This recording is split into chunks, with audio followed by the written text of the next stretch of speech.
Some albums are designed to dominate charts. Some albums are built to soundtrack summers.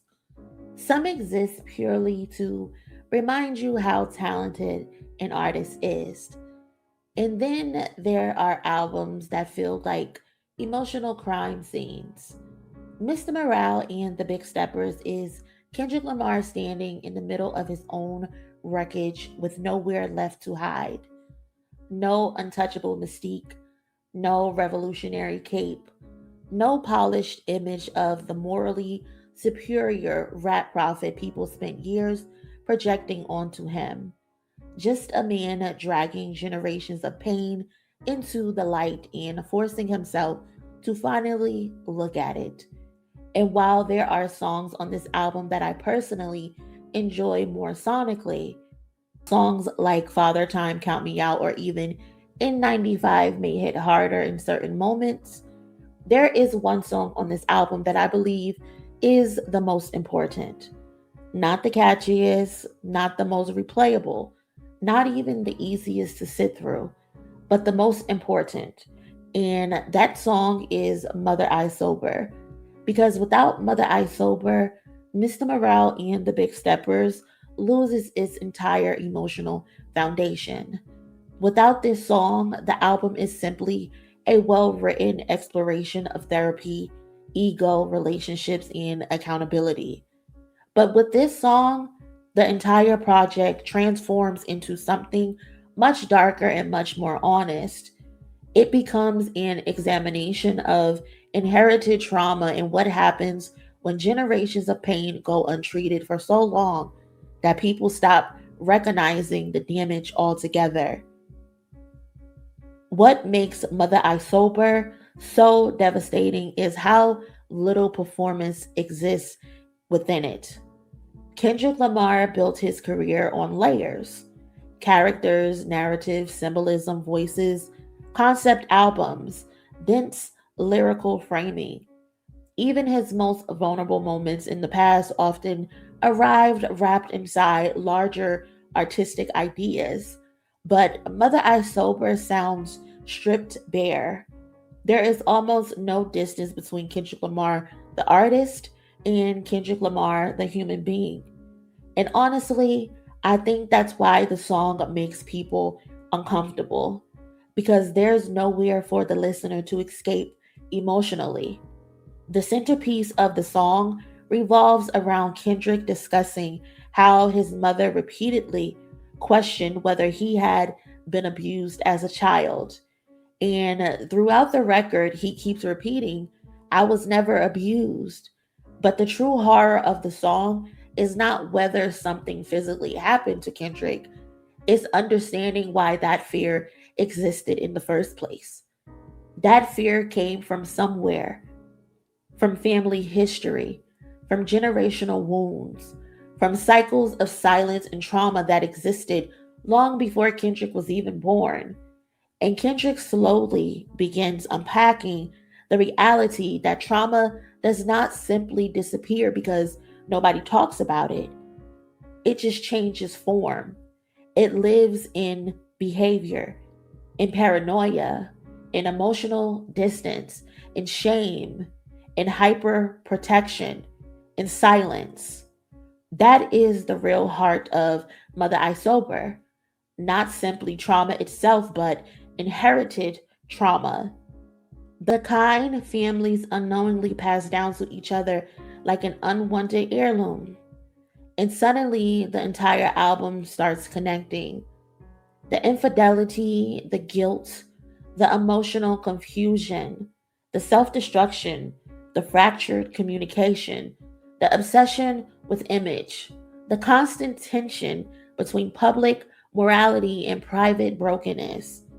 Songs like Worldwide Steppers stop sounding like random confessions and begin sounding like symptoms.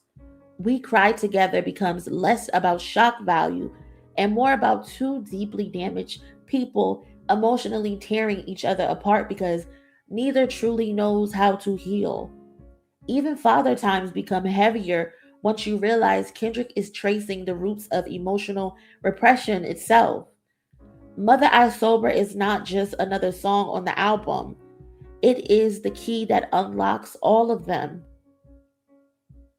And I think what made this era of Kendrick Lamar so fascinating is how aggressively he rejected the image people created for him, especially after albums like To Pimp a Butterfly.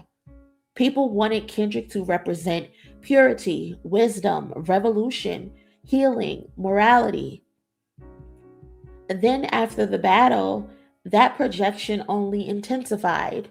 People started treating him less like a human being and more like a symbol.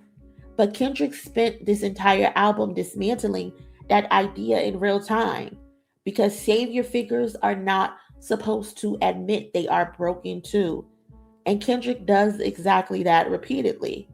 He tells us success did not heal him, fame did not heal him, critical acclaim did not heal him, therapy alone did not magically heal him. And I honestly believe that level of honesty unsettled people more than they realized because audiences love mythology. They love artists who feel larger than life. But Mother I Sober destroys mythology. It forces Kendrick back into humanity. And then there's Whitney, because Whitney's presence on this album is deeply important and often overlooked, especially at the end of Mother I Sober. When Whitney speaks of Kendrick and encourages him while their children can be heard in the background, the song completely shifts emotionally. Suddenly, this is no longer just about Kendrick confronting trauma. It becomes about preventing that trauma from reaching the next generation. That moment matters because Whitney is positioned almost like emotional grounding throughout this era of Kendrick's life, not as some silent woman standing behind the genius artist, but as someone actively participating in the healing process. And the children in the background make the moment even heavier because Kendrick realizes this cycle either ends with him or continues through them. That's the breakthrough. Not perfection, not becoming some flawless, enlightened figure, just finally telling the truth out loud so the next generation does not inherit the same silence. That is what makes the song so powerful. Kendrick realizes that vulnerability itself can become an act of protection. And in a genre where emotional armor is often treated like survival, that level of openness feels almost rebellious. This is also why I think some people struggled with Mr. Morale and the Big Steppers initially, because this album does not prioritize escapism, it demands emotional participation. You can easily throw on Humble in the car. You cannot casually sit with Mother I Sober, though. That song asks something from the listener. It forces self reflection. And honestly, I think a lot of people approach this album expecting another grand cultural statement when Kendrick was actually giving us a psychological breakdown in real time. This is not an album about saving the culture.